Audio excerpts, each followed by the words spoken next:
child, I had a leg injury that prevented me from doing sports beyond 8th grade. And I was always competitive, I was always athletic, so it really broke my heart to not be able to be involved in activities, no matter what the season, when friends were going to practice every day after school, then games, and just that team unity that they had, whether it was decorating lockers or cheering one another on at the end of the pool for swim team. I just so missed out on that. And I tried to fill the void via acting classes and doing some shows and singing in the choir, but it really wasn't where my heart was. So I didn't really love high school. But then I got to college, and it ended up being a small world because the college that I went to, I ended up becoming friends with a lot of the boys on the men's lacrosse team. And my grandfather and uncle had both played lacrosse there. So I had become friends with the guys, had the go-ahead from them to go ahead and talk to the coach to see if they needed a manager. And once I had the confidence from the boys to approach the coach, I said that I would love to get involved with the team.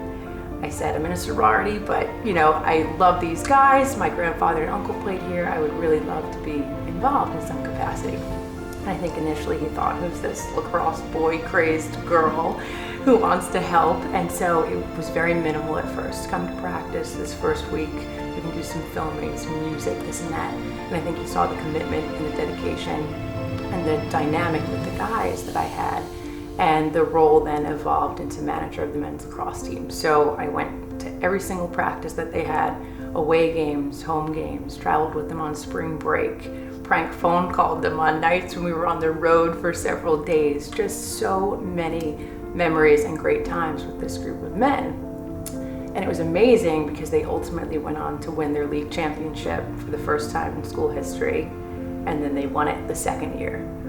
So it was an incredible ride, and that void of not being on a team was filled, and it was amazing, and I could not have asked for a more special, memorable, amazing experience.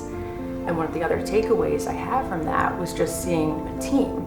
You see the team at its lowest lows. The guys are throwing up on the sideline after a particularly difficult practice, and then you flash forward and they're winning their second league championship. So you just saw how you truly can put your differences aside. Everyone can come together, unite, reach that common goal, take those baby steps, and just make the dream come true. And that experience also planted the seeds, I think, for later on down the line. So flash forward to the end of college, I had a patent that got approved on a wrist wallet that looks like a cuff bracelet. And that was born out of need in college, just not really liking to carry out handbags when it's a night where you're in tight, not dorm parties, tight parties, and you got a handbag, you're trying to dance. So I created this cuff. Your essentials were on your wrist in a functional but still fashion-forward way. And in asking a lot of people, once the prototypes were made where they could see it being applied, what kept coming up was game day and stadiums.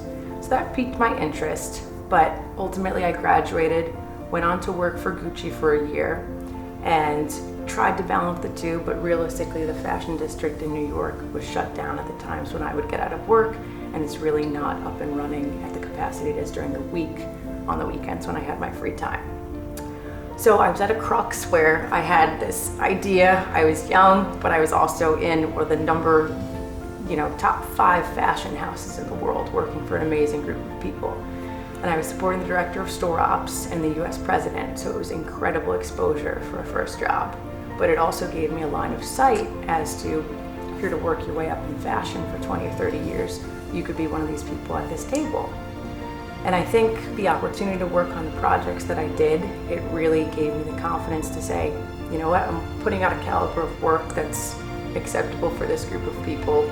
I've got my own idea, I'm young, I have nothing to lose.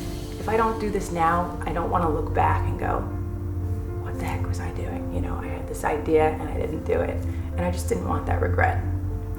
So I ultimately left and dove into the cuff full time. And in doing more research with that, I realized again, this game day and stadiums kept coming up. So I did a little bit more research, and the cuff competitor for a woman would be a handbag. I started looking up fashion-forward handbags, game day handbags, just some basic Googling, and I was really intrigued, number one, at this number of statistics of female sports fans, but also the fact that the NFL in particular had pretty stringent policies on the type of bag women can take into the stadiums, but the fact that there were no cute options for the sports fan that likes fashion. So this piqued my interest. I've always loved fashion. It's such an expression of personal style. You're telling the world who you are and what you're about by what you wear. So this was the moment that they all talk about where entrepreneurially, that's a word, you might take a pivot. And so I just did more and more research. I could not stop voraciously reading, analyzing this market, and really recognizing the opportunity that I thought there was really a glaring absence for style and fashion for the female sports fan. I was like, there's got to be women out there that want to wear their personal style, express their personal style, but also show their team spirit on game day.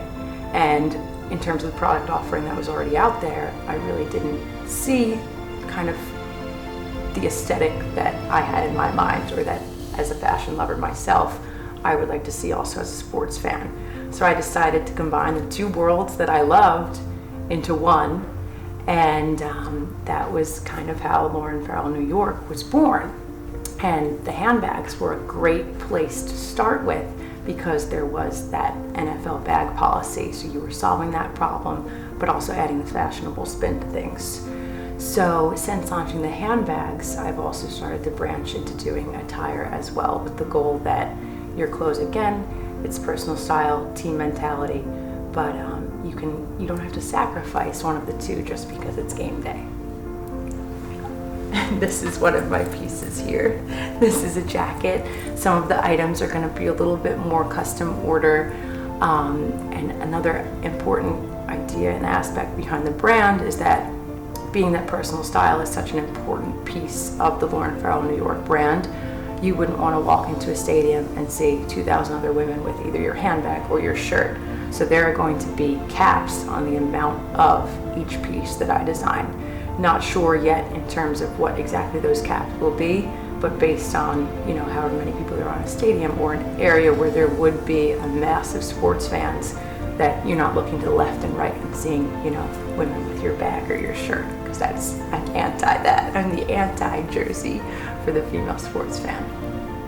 So it's funny because in the moments you don't really know exactly where things are going. You just have the end goal.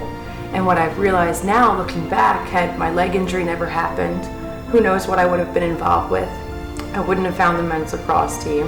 I wouldn't have seen, the moms trying to look cute wearing their son's colors without wearing necessarily a t-shirt.